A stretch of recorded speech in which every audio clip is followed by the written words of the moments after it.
Hello అండి. Mushrooms వండుకునే ముందు బాగా కడగాలి కదా. నేనైతే ఎప్పుడు సాల్ట్ వాటర్లో సాల్ట్ వేసేసి బాగా కడిగేసేదాన్ని 2-3 సార్లు. అయితే మనకి ఎంత కడుగుతున్నా కూడా వాటర్లోకి ఇలా నల్లగా వస్తుంది. ఇది పోవాలి అంటే మైదా పిండి అప్లై చేసి కడిగితే పోతుంది అని చెప్పేసి నేనే ఈ మధ్య వీడియోలో చూశాను. అయితే మా ఇంట్లో మైదా లేదు.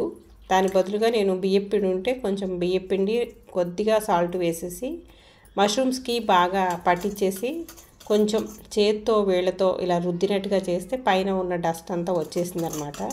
తర్వాత 2-3 సార్లు నీళ్లు వేసి శుభ్రంగా కడిగేశాను. బాగానే వచ్చేసిందండి నీట్గాని. ఈ టిప్పు బాగానే పనిచేస్తుంది.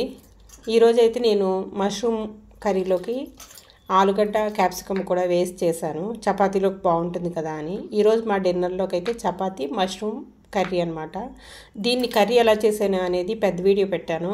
ఇంట్రెస్ట్ ఉన్నవాళ్ళు తప్పకుండా చూడండి. థ్యాంక్ యూ అండి. Thanks for watching.